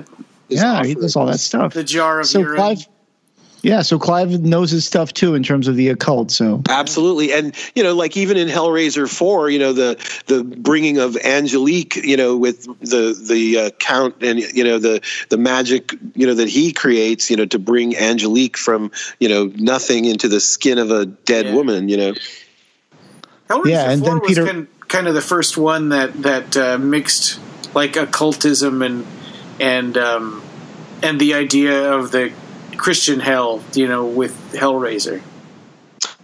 I agree. Like up until then, we never saw a pentagram in a Hellraiser movie. Yeah, and it was just all. I mean, they called it hell, yes, but it's like not like anything that we understand. Right. yeah, it wasn't a place where you automatically went after you died. You had to Yeah. be taken there by the Cenobites, or Yeah. at least that's the impression they give us. Yeah, Right? and they would bring you there alive. Or it wasn't the Dante's Inferno version of hell. Yeah. In the comic books from Boom Comics, actually, they did come up with the idea that below the Cenobite hell, there was the Dante's Inferno kind of hell, which I wasn't too on board with. Multiple layers of hell. And what about the Scarlet Gospels aspect? Yeah, it's the same kind of thing. I mean, Yeah, I was on board on that one, but that reminded me more of Wayne Barlow's work with the Inferno. I love his and work. Yeah. Yeah. I've been reading a follow-up New novel, In the Heart of Hell, which is a sequel to God's Demon, and it's amazing. It's an amazing book. He makes this idea that hell is built. The structures of hell are built with bricks made out of human souls. So that's why they want souls. They turn the soul of a human into a brick. The material. Yeah. So the bigger the city, the more powerful the demon. So you need bricks. Yeah. More bricks of hell. Interesting. yeah. Now we're seeing Spider. the giant Spider. tarantula. Yeah. In the book, it was supposed to be kind of a slug-like creature, was it? Yeah, like a Yeah. big blobby, amorphous, With blob. tentacles, yeah. Yeah, tentacles. Lovecraftian tentacles. Yeah. Kind of like Leviathan was supposed to be more tentacly in Hellraiser 2. Yes, Yeah. that's right. Absolutely. That's too hard to depict, actually, with that technology back then. Yeah. CG, perhaps, but not back This then. is one of the scenes where they did the most optical special effects on the restoration with the spider and stuff. They took a lot of matte drawings around. They added some water shots to where they throw water on it and stuff. So it makes it work a little better. Yeah. Uh-huh. Yeah, I remember hearing something about that. They would have liked to have made, the final release print of the film at the time have better special effects, but they just kind of ran out of money. Well, so this also kind of shows that maybe he did bless the water, right? Because they threw the whole jug. It's holy water. They threw is the whole holy jug at him and the spider, and it melted. So runs away. yeah, but they didn't. They left out the scene where he blessed it. Well, no, he didn't After it bless it tasted necessarily. He left in the car, and when he brought it back, it was holy water. Oh, I see. I got the idea that it was holy water when he was pouring it in little cups on 4 different directions of the circle. On the points of the circle. It was implied to me that it was in the circle, because what other water are you going to put in a magic circle except for holy water? Exactly. Right. And then also the thing about when they kick the somebody, I think it's the young man, the Jewish young man, when he kicks the water, it kicks the salt circle and breaks the circle, and that's why the horse can enter the circle. Oh, Except in the movie, it doesn't. Yeah. Oh, it doesn't in the movie? Oh, okay. No, it does not. No. And that's another place where they put some more updated special effects, because The horse? The Angel of Death rides in, and the poor horse was an old horse. I think his name was Ellie or Essie or something like that. It was very wheezy horse. It only had one lung. What do they call it? Swayback or something? Yeah, it was on his way to the glue factory. No, I'm just joking. But it only had one lung, and his hooves were slipping all over the studio.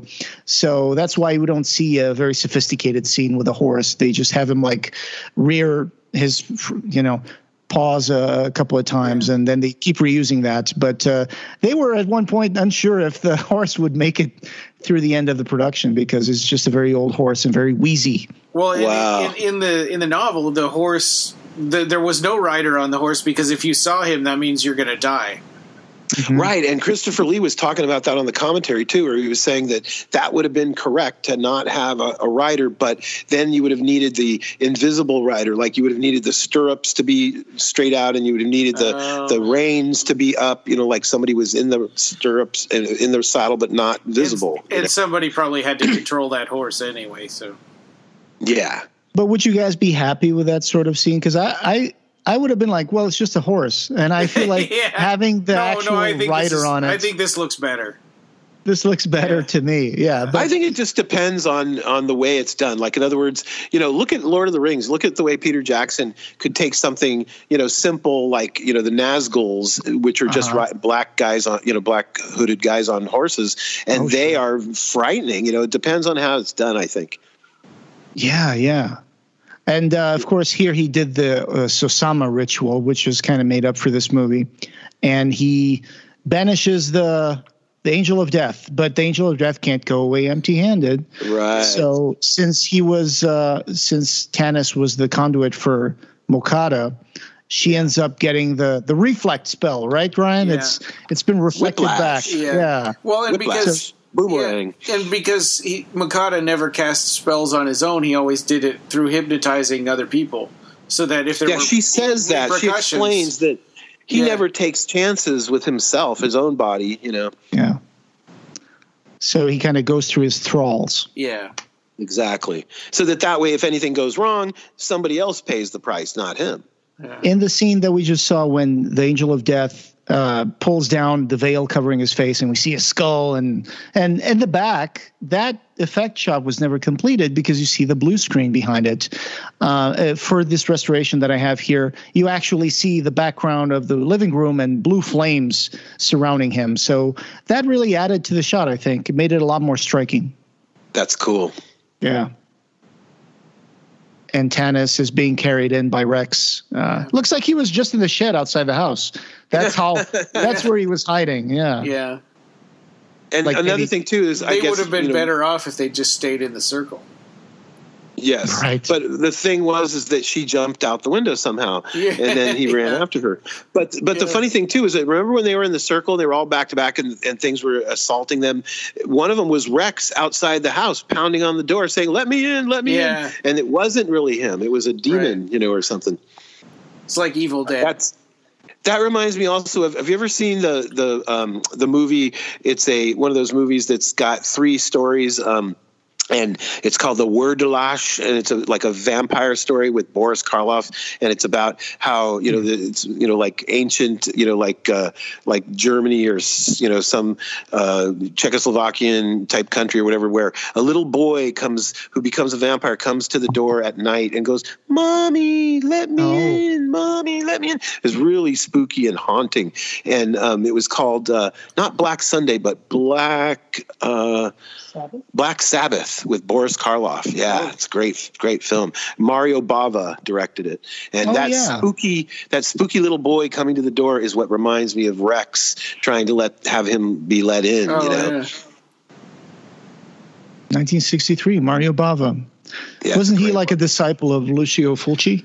Yes, they all, the Italian school of film, and even Fellini, and they all worked on films together. And the spaghetti westerns. There's a scene here where Christopher Lee is hypnotizing Marie Eaton, and he's got his hand stretched out with the 3 fingers poking out, just like Dracula. Right. Yeah. I wonder if that's hand gesture. Yeah. And in the novel, he didn't use her as a conduit, right? I think they just raised. I think Tanis came back to her body, her own body. Right. The spirit of Tanis helps them. Mm-hmm. This is a great tableau here with the circle on the floor. It's a great composition shot because the mise en scène of all the characters, one is standing facing the camera, the other one is standing sideways.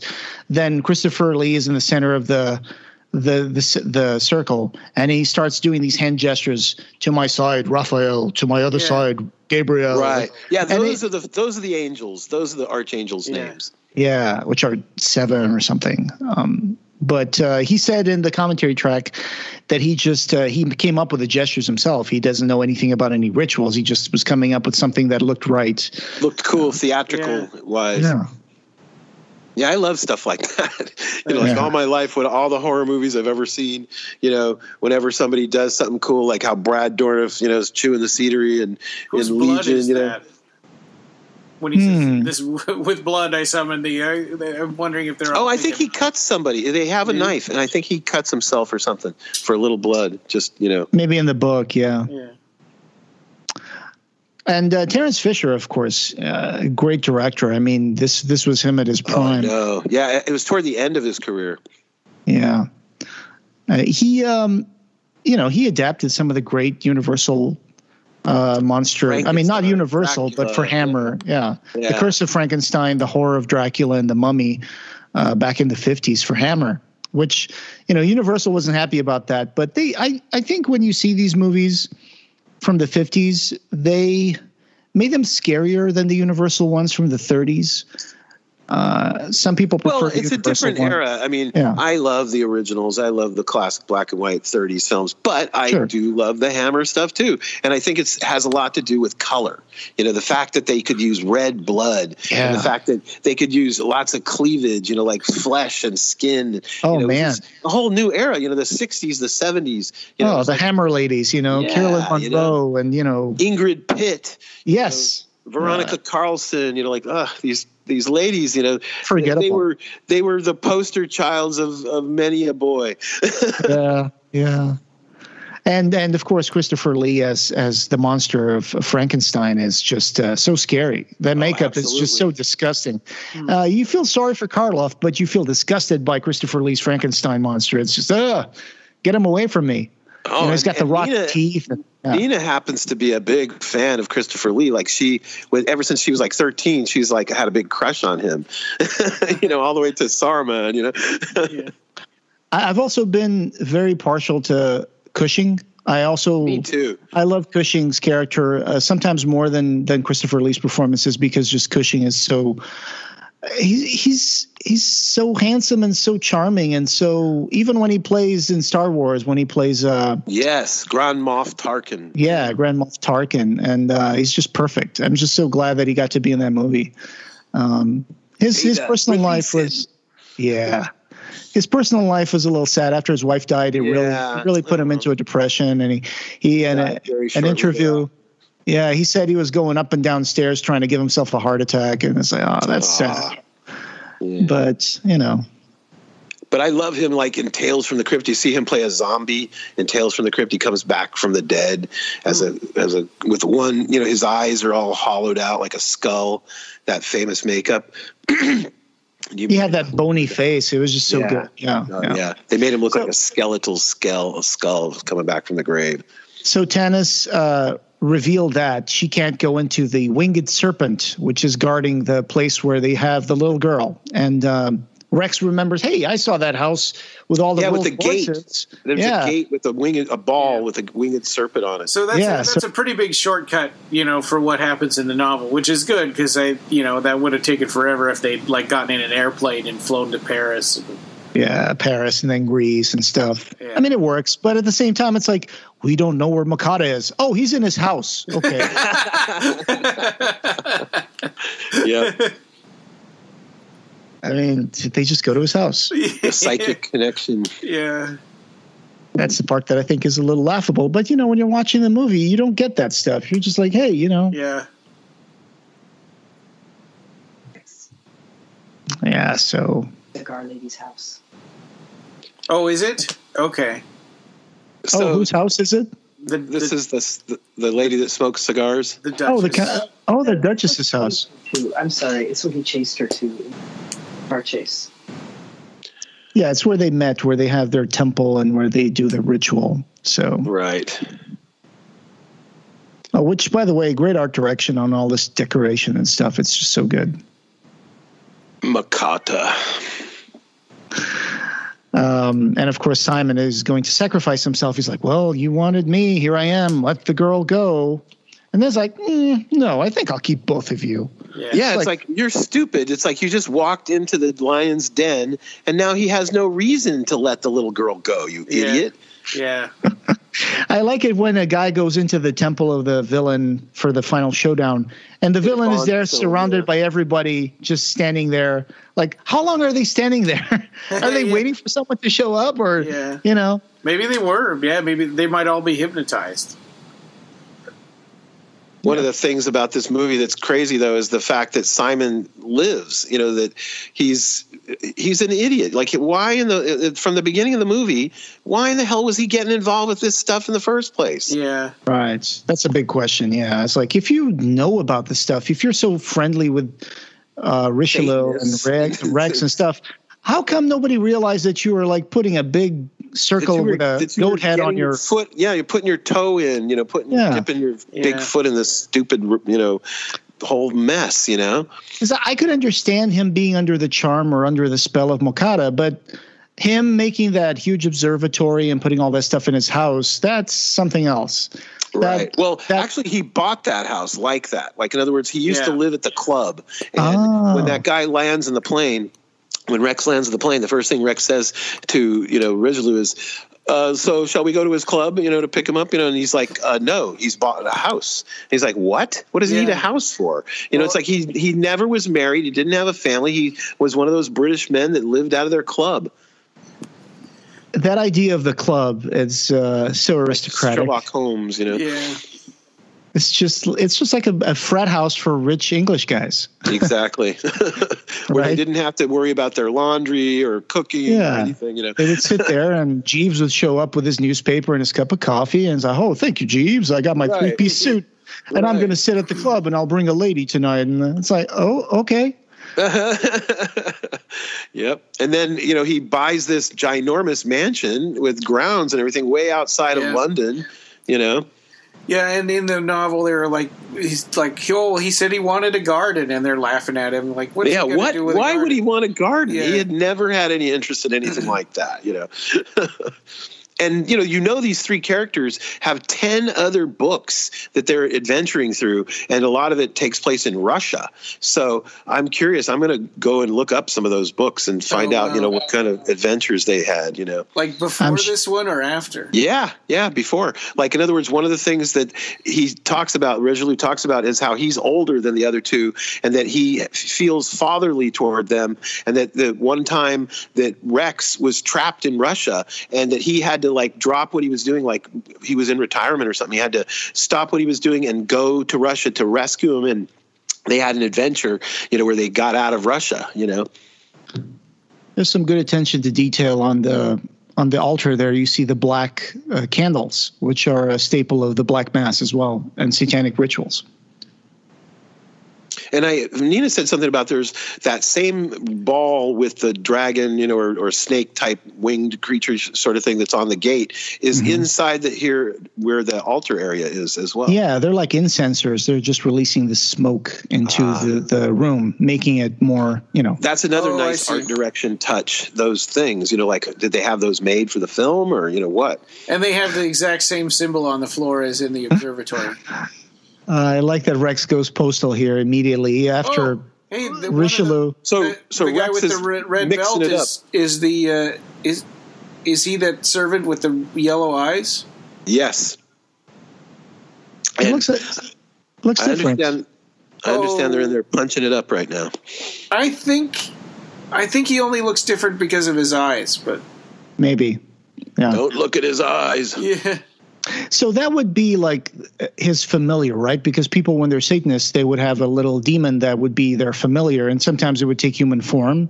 Absolutely. I think that is his demon, you know, his servant on Earth. For example, in Clive Barker's story, the Yatterian Jack, with Jack Polo, has a little familiar, whether he likes it or not, he has a familiar demon. Yeah. Exactly. And then also in Magica, there's a guy who has kind of a familiar, but it's that help me out here, Ryan. Butterfield. No, good. No, that's from The Last Illusion. I'm talking about in Magica. Godolphin has Doubt. Gosh, yeah, right. Doubt. Yeah, with the peach-colored suit.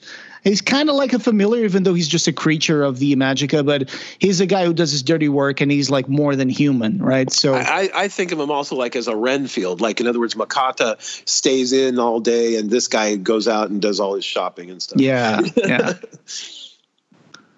Of course, so I feel like they're going to sacrifice the blood of the child so they could swap the soul of the child for Tanith. Exactly. Even though Tanith's body is not here. So I'm not sure what he intended to do. Maybe it's just some sort of mystical, Yeah. Well, and here Richleau is sort of frozen. Like, I don't know what to do. Whatever we do, it's going to be wrong. We're going to lose our souls. And then Tanith sort of takes over right through the mother. Yeah, through the mother. Yeah, I'm a little disappointed with the ending. Because what they do is basically just, I'm going to say the Sussama ritual again. Yeah, it's like they have seconds right now, and they're just standing there. It has to be timed perfectly. Yeah. Mm-hmm. And the fact that Tanith, manifests through the mother, so it's kind of like female energy. It's all little girl, mother, Tanith, all women, facing up against the male power of the people on the evil on side. The altar, the evil side. And it wasn't in the novel. It wasn't Tanith. It was like this. It was this sort of like an angel. It was like an angel, or like a Lord of Light or something. Yeah. It was more of a general non-Christian specific, deity. Yeah, and it was like, well, it was wrong of you to summon me, but because you needed my help so much, I was glad to come, or something like that. Right. I like that in the book because I feel like sometimes and very often in these satanic movies, good never really shows up except through the characters and their actions. Yeah. But I would like to see if they show a demon or they show the Satan himself. Why can't they show an angel? I feel like that conservatism kind of maybe is like a little bit like, we don't want to actually, we can show the demon, but I think people would get upset if we show an angel and stuff because that would mess with people's beliefs or somehow, or it's just a way of saying, well, God writes through the hands of his followers, and so the protagonist has to be the hero. So now everything's on fire. Is that new special effects, Joe? Yeah. So what they did here was just they fixed the mats in this particular shot, and they just made it look a little cleaner. I think for the restoration, burns up in the original same. That's right, same. And I think mine is the original effects. Does your Shout Factory edition have one version of the movie or two? I think just one. Yeah. Okay. Yours has two, doesn't it, Joe? No, mine just has the updated version. Oh. There is one version out there that has the original classic and then the updated with the special effects. Yeah, I think so too. Yeah. But, what's interesting here is all of a sudden they're back at the other house. They never left the circle. Yeah. They never left the circle. It was all an illusion. No, the time was reversed because at one point you're right. At one point Christopher Lee says blah blah blah about time and space, and I the Sussama ritual. Yeah, Christopher Lee is a time lord. From this point forward, now Christopher Lee is a time lord because at the end of the movie he talks about how things like we all experienced this all happened, but it never happened. Yeah, it's the Sussama ritual would alter time and space. He says that when they're facing the angel of death. And so that's their cop-out for this. It's they reverse time. He's a time lord. He's a time lord. The Lord of Light that shows up in the book, it's literally a deus ex machina. It's just going to fix everything and reset it. And in this case, the Sussama ritual is used as kind of a Band-Aid. Penicillin for satanic events. You just inject that in there and it fixes everything. Right. Or it's like in Star Trek, whenever they have to fix something, they just go back in time and fix it, save the whales, whatever. Yeah. Or they just get slingshot around the sun. Yeah. That's what it takes. Oh, that's right. I recently saw on VHS one of the Star Trek movies, the fourth one with the whales. Uh-huh. And literally they just they just slingshot around the sun, and somehow they travel in time. And it's like, why haven't you done that before? Well, actually, that's how they did it the very first time in classic Trek. Something happened where the engines went crazy, and they went slingshotting around a sun or something, and they popped out close to Earth. And that's the one where, you know, they get spotted by Earth's radar, and, you know, they appear as a UFO momentarily, and they capture a guy in an F-14 jet and stuff. And, you know, they find out that his son is somebody famous, so they can't let him, you know, be dead or come with them. You know, they have to send him back perfectly in time and stuff. Well, in Superman 2, Superman just forces the Earth to run, rotate the other way, and that reverses time somehow to save Lois's life. Yeah. And then as a kid, I was like, wait a minute. It's dumb. Yeah, but I was okay with that compared to Superman 3. Oh my God, that was horrible. Oh, with Richard Pryor? Yes. Oh. I like that one. I am a big fan of the third one, especially the big computer that turns people into like robots. Oh God! And they would make Richard Pryor's computer hacking skills could make the walk symbol and the stop symbol like fight with each other on the traffic lights. Oh well, we were getting really far afield, I guess, of The Devil Rides Out. Where are we now with this film? The credits are over. So yeah, we're back to the main. Well, I guess we could, you know, shall we call? Hello? Yeah, he's back. Okay. I'm sorry. I guess I must have touched my microphone here. Anyway, so cool. This was The Devil Rides Out. Yeah. The devil rolled all over. Yeah, so why is it called The Devil Rides Out? I mean, because the on the horse. Well, but that was the Angel of Death. It was a devil, but it was a devil. I guess. I just took it as the Angel of Death being, you know, coming out. But these graphics here at the end and at the beginning, they were taken from this book by Elias Livy, and there's some stuff here. The Cherub of Ezekiel, that's the magical image that they put in here, and that design is also forming the basis for the insignia, the purple robes worn by Charles Gray's Makata, and you know, so there's stuff here that was taken out of that satanic goat, right. The goat of Menzies. Yeah. It's like that line is so, you know, I can't see anybody else saying that line and getting away with it. Not Menzies, though. Mendes, Mendes. Which is a city in Egypt. What is that? What is that word? What does that word mean and stuff? Mendes is a city in Egypt. Oh, okay. Yeah. That's where they had this goat that supposedly was an altar goat that would copulate with priestesses.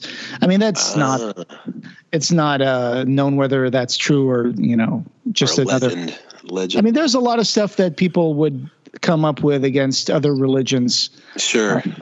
Just to slander them, you know. But Mendes was a city in Egypt, and the goat of Mendes was supposedly this goat that would copulate with priestesses. So, well, I guess it's also a second name for Satan or the devil or something.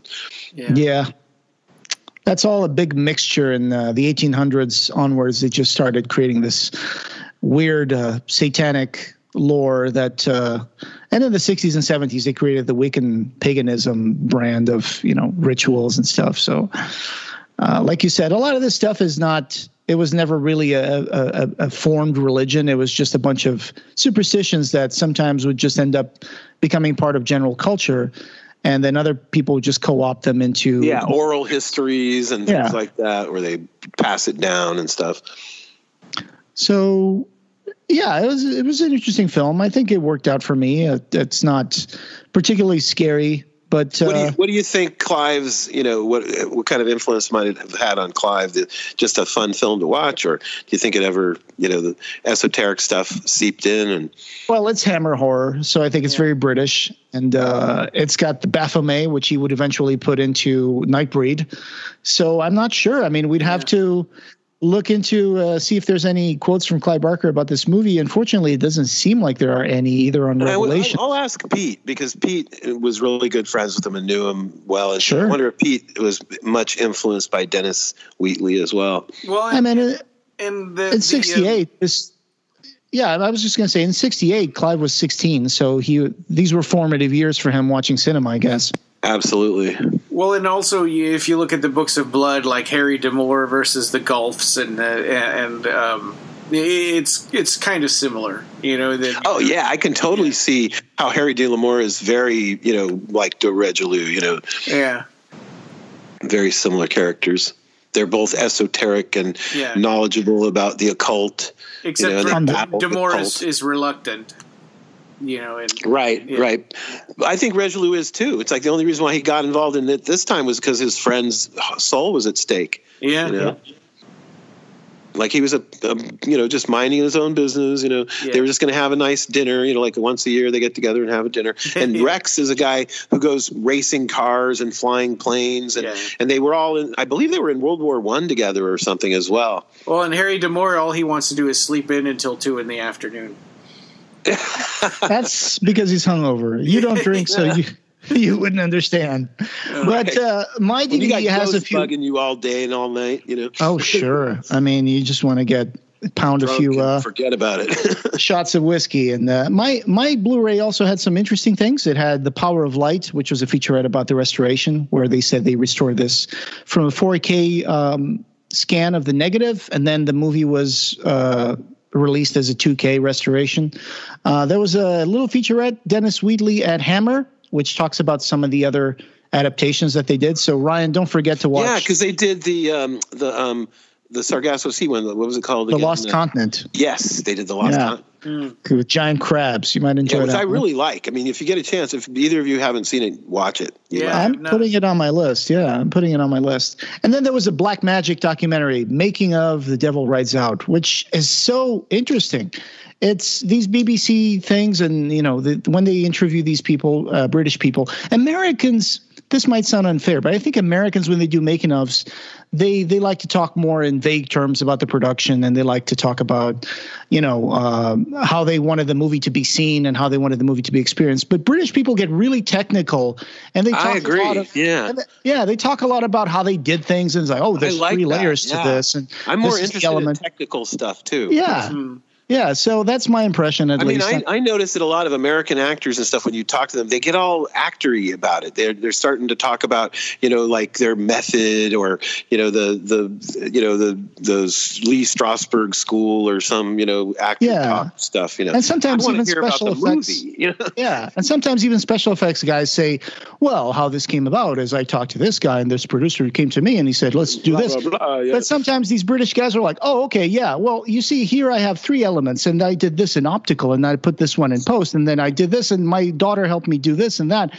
And it's like, that is so much more down to earth and so much more technical sometimes. And I love that they interview these people. And there's even like stuff about the soundtrack where they're on the piano, a guy explaining how James Berner did the soundtrack and what certain themes mean, and how they're constructed, and what's Mokata's theme, and what's this theme for The Devil Rides Out, and what's the theme for the mention of God in the movie, because they do a different theme for that.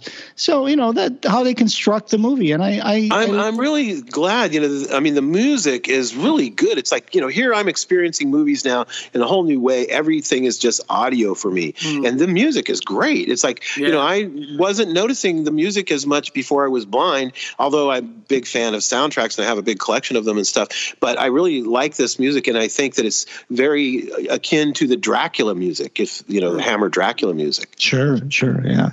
And then there's another featurette called Roy Skeggs Presents for Hammer Films. The World of Hammer Films, which talks about Hammer Films in general and just some of the movies that they put out and the history of Hammer Films and stuff. So those are cool little extras. Featurettes, Studio Canal. And, of course, the Christopher Lee documentary with the lady. The commentary. He commentates on the whole film. Yeah, I really appreciate you sharing that with me, because I haven't listened to all of the different ones, but I did listen to the Christopher Lee commentary track with the actress and that other gentleman there. And we really are thankful. Thank you so much. That was great to share all that.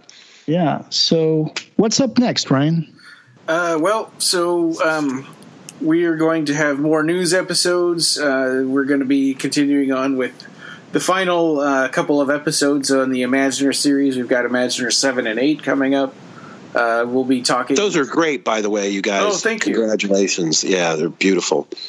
We'll be talking with Peggy O'Leary again, discussing Abarat 3, Absolute Midnight, and then we'll be continuing on with the A to Z commentaries. The next one is E for Escape, and that's from what I remember, that's about Halloween.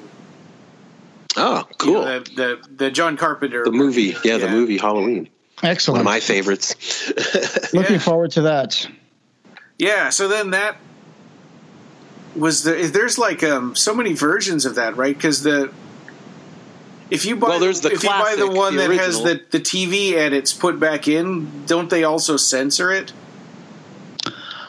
Yeah, I think TV versions are cut, right? Well, yeah, but I thought when I bought it, I had thought, oh, well, they probably just took the extra scenes and stuck them in, but I didn't realize that they were also going to be like censoring the movie to, for television. Yeah, they used the entire television Halloween version instead of like Aliens took the extra TV scenes and cut them into the rated R movie, right? But Halloween, they just like, well, here's the TV version. Well, we'll definitely have to get into the versions that are out there and figure out which one we're going to do. I would like to do the one that's, the one that's the classic, the classic one, the most the original, the one that Carpenter wanted. I'm sure there must be some version out there which is uncut, so I would choose that one. Yeah, I would agree. And the interesting thing about the Halloween thing is, I believe you'll be coming up on Halloween around that time. That would be great. That would be wonderful if we could do it in October, and or even just before. They do mention Halloween 3: Season of the Witch in the book, Clive Barker's A-to-Z before, and personally, that's the movie that I've seen the least. So I'm guessing we're probably going to see the first Halloween. But I would also throw on the table the challenge to watch Halloween 3. Yeah, but I'll leave that up to you guys. Maybe we can. It's got a great soundtrack. Of course, I'm a huge fan of all horror, and so I've seen them all. Love Halloween 3. Silver Shamrock. Yeah, I barely know that movie. I've only seen it like maybe once, not even the whole way through. Yeah. As a mask lover and mask collector, it has masks. Yeah. Maybe I should watch that now that I have Shudder again. And I stopped watching Halloween movies after that one. I mean, I think I've seen Halloween 1 through 3. And I've seen the Rob Zombie ones, and that's it. Oh, okay. Well, I think you should see at least number 4. That's one of my favorite in the franchise. Is that the one where Jamie comes back? Where Michael Myers he's like dead on the river, and this old guy in a little hut brings him back to life, 5. and then he kills him? That's 5. Because I saw part of that one, I think. Wait, no. Well, spoilers, I guess. But so Halloween 1, we know that one. I'm sure if you've seen it. Halloween 2 is the one where it's in the hospital where it's almost like the very next day. And then Halloween 4 turns out that Michael didn't die at the end of the scene where his body is burning and Donald Pleasance, shot both his eyes. Somehow he survived. So that's when he comes back. Okay. It goes back to Haddonfield. And I'm not going to spoil anything else, but and he had been blown up or something, and then he's nursed back to health in another one. And I think I saw part of that one. That's probably number 5 that you're thinking, when he's found by the river and stuff like that. Yeah, these movies always end in a cliffhanger, and then Michael always comes back in the beginning. Yeah. But 4, I would suggest if you're a Michael Myers fan, watch 1, 2, and 4. 5, 6. Well, it's kind of like, to me, it's kind of like the Hellraiser movies that they just, I'm assuming they just get worse as they go along. I would agree. And if you really want to know Michael Myers' story arc, then you finish at 6. Don't watch any more, because 6 is already pretty bad. And I don't care for that idea that he's some sort of druid spirit or something like that. To me, it's better when it's not explained, that there's just some sort of weird. That's why I like the first one. It's one and done. Yeah. I watched into those little boys' eyes, and all I could see was evil. And I never saw the new Halloween, the new remake. That's good. It's okay. It does what it sets out to do. I mean, it's a Halloween movie. At least they did manage to get the feel. Is that the one with Malcolm McDowell playing the Donald Pleasance part? No, that's the Rob Zombie one. No, right. No, this one is the one where two podcasters go to interview Michael Myers in jail after the events of the first Halloween. So this one basically retcons the entire series after the first one. Right. And then he gets out and he gets a mask and then he goes to chase Laurie Strode again. So it's basically a Halloween 2. In the first one, they shot him and he was lying there dead, but then they looked and he was gone, right? He's gone. Yeah, right. So how did he end up in jail? Well, in the second one? They catch him, so he didn't go far. He got arrested. Oh, okay. in the reboot or whatever, yeah. Yeah. A cop found him and arrested him, And he so he let him take him. I'm like, okay, fine, I give up. I have in my mask collection an original William Shatner first movie shape mask. Oh, wow. Really? That's cool. Yeah. I wonder what Shatner thinks about this whole thing. I don't think I've ever read anyone asking him about how he feels about his face being the face of Michael Myers. It could have been worse. Imagine if they used the mask of Nixon. Oh yeah. Could have turned it into a comedy. Yeah, it's just happenstance. I mean, it could have easily been that instead. Or Tor Johnson. Yeah. Not being an American and not being very familiar with Halloween, I just want to ask something. For the Scream movies, that mask of the killer in Scream, was that a popular mask in Halloween for real, or was that just created for the Scream movies? No, I mean, I think it's they created it for the movies, right? And it's sort of based on the Munch painting. No, there was Halloween masks for many years, ever since like the 60s, of a mask that's very similar, but not exactly. Yeah. That was a sculpted mask for the movie, but that was because they knew they wanted to market it afterwards and they wanted it to be a copyrightable thing, But there were masks on the market that were very similar, just like, back in the day, the old, like a Frankenstein, but it's not Boris Karloff exactly, because otherwise they get copyright infringement problems and stuff. Because people kept telling me, oh, yeah, that mask existed in Halloween. And they just used it for... There was something very similar to it, but not exactly. Okay. So, we'll figure out what Halloween version we're going to watch for the E is for Escape. That's right. Yeah. And, so. Sounds good. Good episode, guys. I had a lot of fun. Yeah, me too. I love Hammer. I love Christopher Lee. I love, the man with no neck from Rocky Horror. It's just a jump to the left. Yes. Well, in this podcast having no beginning will have no end. You can find the show notes for this episode and join the discussion over at www.clivebarkercast.com. We've got an archive of past episodes, news, features, and reviews, along with all the ways you can connect with us. You can subscribe on every other place you can find podcasts. Share your thoughts with us and share our podcast with your friends. The Clive Barker Podcast, or BarkerCast, is an independent editorial podcast and news blog that's not affiliated with or under contract by Clive Barker or Seraphim Inc. This is a labor of love by the fans for the fans. Thanks for listening.